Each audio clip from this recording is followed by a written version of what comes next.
Hello guys, আসসালামু আলাইকুম। আশা করি সবাই ভালো আছেন। কক্সবাজার ঘুরতে গিয়ে মাছ খাবেন না এমন মানুষ খুব কমই আছে। কক্সবাজার গেলে যেটা পছন্দের লিস্টে প্রথম থাকে সেটা হলো লবস্টার। ভাইয়া লবস্টার কত? লবস্টার কোন সাইজের দিবে?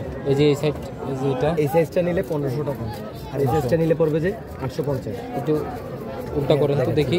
হ্যাঁ, আবার এটা দেখে নিতে পারবেন, আমার কাছে তো একদম ফ্রেশ। কত দেওয়া যাবে? কত রাখা যাবে? কত? বস, এখানে সবচেয়ে এক্সপেন্সিভ দামি মাছ আছে শুধু লবস্টারটা। আর এই সাইজের একটা আপনি মাছের লবস্টারের দাম দিয়ে এই সাইজের একটা কোরাল বারবিকিউ খেতে পারবেন। আর চিংড়ি আছে? হ্যাঁ, চিংড়ি আছে আমার কাছে। যেটা আছে লাইভ কেচিন, তো সেজন্য এটা যেটা নেবেন সেটা নগদে করবেন। হ্যাঁ হ্যাঁ, লাইভ তো করতে হবে। সবাই লাইভ বলতেছে। বন্ধুরা, আমরা যেহেতু দুজন ছিলাম তাই একটি লবস্টার আর একটি কোরাল মাছ নিলাম। আজকে কোরাল মাছের ভিডিওটা আপনাকে দেখাবো, লবস্টারের ভিডিওটা এর পরে আসবে। এর পরবর্তীতে আরেকটা টুনা মাছ নিয়েছিলাম, সেই টুনা মাছটাও খেতে ভালো লেগেছিল। এই ভাইয়ের যে মাছ কাটার দক্ষতা, তাতে একটি মাছ কাটতে তার 2 মিনিটের বেশি লাগে না। আসলে সমুদ্রে অনেক ধরনের মাছ পাওয়া যায়, কিন্তু এখানে মাছের দাম কোনো সময় কম পাওয়া যায় না। এক একটি কোরাল মাছ 500 টাকা, টুনা মাছ আছে সেখানে 500 থেকে 1000 টাকা, আর লবস্টার মাছ তো সব থেকে এক্সপেন্সিভ। পরবর্তীতে যে কোরাল মাছটি নিয়েছিলাম সেটা রান্নার প্রক্রিয়া চলছে। মাছটি দেখে ভালো লেগেছিল, প্রচন্ড ফ্রেশ ছিল। আর এই দোকানে যে ছেলেটিকে দেখতে পাচ্ছেন এর নাম ওমর ফারুক। বারবিকিউর মশলা খুবই বিরক্ত হয় মাঝে মাঝে। ভালো হবে তো? ভালো যদি না হয় দাও, একটু ভালো করে দাও ভাইয়া। টাকা লস করবো। গত বছর কক্সবাজারে গিয়ে আমরা একটা টুনা মাছ খেয়েছিলাম। তার অভিজ্ঞতা খুবই জঘন্য ছিল, এই জন্য আমার ওয়াইফ বারবার ওমর ফারুককে বলছিল ভালো হবে কিনা, ভালো না হলে টাকা ফেরত দিবে, এটার গ্যারান্টিও সে দিচ্ছিল। এছাড়া আশেপাশে যতগুলো মাছ বারবিকিউর দোকান ছিল তার মধ্যে ওমর ফারুকের দোকানটা বেস্ট মনে হয়েছে। তার দোকানের খরিদ্দারও অনেক বেশি ছিল।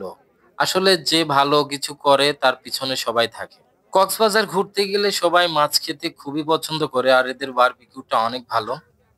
এর আগে যে দোকান থেকে আমরা বারবিকিউ খেয়েছিলাম তাদের মশলাটা খুব একটা ভালো ছিল না। ওমর ফারুক বারবারই উল্টিয়ে পাল্টিয়ে দেখছিল যে মাছের কোনো কমতি আছে কিনা, মশলার কোনো কমতি আছে কিনা।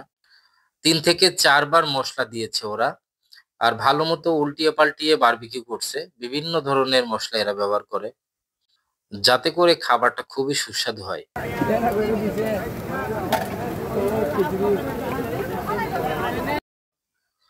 কোরাল মাছের বারবিকিউটা প্রায় হয়ে আসছে।